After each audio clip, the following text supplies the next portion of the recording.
Good afternoon children, today we have see the transport plants and circulation animals. So multicellular organism possess million of cells in their body. Every cell is like a supply for essential substance. So transport is very important for all the plants and animals. So what will be transferred food and water area? It will be absorb water where roots are. So that we call it as a circulatory system. So lymph and heart bloods, how that form blood circulate in our body, the same way plants also they are having. So first means of transport involves the transport of material in and out of cell carried by the diffusion method. What method? By diffusion. That is we call as a active transport. What is diffusion? The movement of a market. This is 2-mark question. Okay, the movement of molecule in liquid and solid form region, higher concentration to lower concentration. What is that?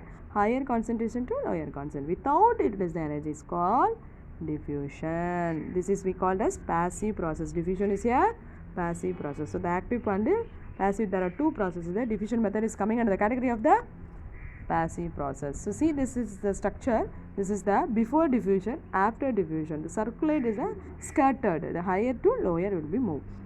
Next, active transport. It utilizes energy to pump molecule against the concentration gradient. Active transport is carried out by the membrane bound protein.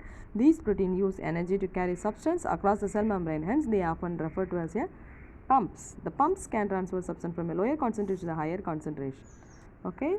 So this is we called as a active transport. Next, osmosis. Osmosis is the movement of the solvent of water molecule from the region of the higher concentrations to the region of the lower concentration through the semi-permeable membrane. This process carried out till an equilibrium is reached. Osmosis process, movement of water or any other solvent molecule. Plasmolysis. It occurs when water move out of the cell and resulting the shrinkage. Shrinkage means surungal. Okay, so away from the cell wall. See, this is the plasmolysis. See, this is a normal plant cells. What is this? This is the normal plant cells. How will the plasma cells, normal plant cell, after the plasma the plant cell, how it will be differ? We can see in the this the demonstrations. Okay, cell wall and protoplasm and nucleus. Okay, so fully the protoplasm present in that. After that is shrinkage, that's why the plasmolysis of the plant cells. Understood? So see, this is the osmosis method. You have to take a thistle funnel with mouth is covered the semi-permeable membrane and filled with the sucrose solution and the beaker of the water, and the invertly you turn and invertly you have to keep it, and the water will diffuse across the membrane. How that osmosis will happen? The yellow color only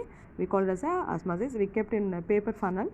So on that the funnel will be and the paper will be absorbed the all the membrane things, that we could know that this is the osmosis. Next, imbibition. Imbibition is a type of diffusion in which solid absorb water and gets swelled up. Example, absorption of water by seeds and dry grapes.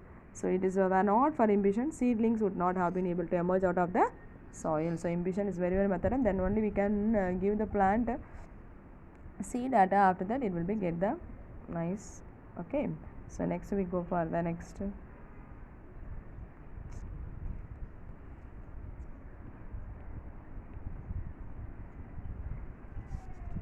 Sorry, so the shrinkage will be passed in that.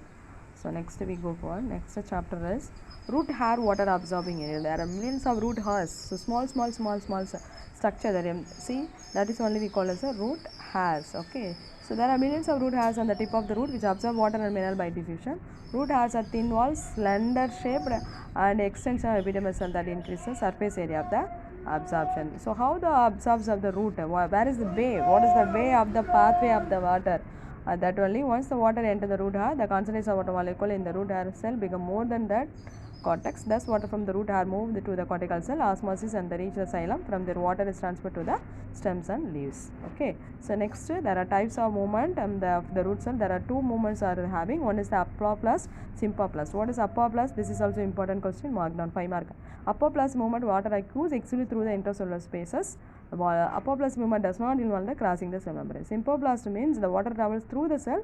The cytoplasm movement through the plasmodesmata. Underline the word plasmodesmata. Water enters through the cell membrane. Hence the movement is related. Slower movement is again down the potential gradient. See, this is the structure of the apoplastic and symphoplastic. So pericycle cells. Plasmodesmata, I told you this is the yellow color way. Apoplasta is a green color. Symphoplast is the blue color. So this is the difference of the apoplast and the symphoplast. Next class we will see the transpiration. Thank you, students.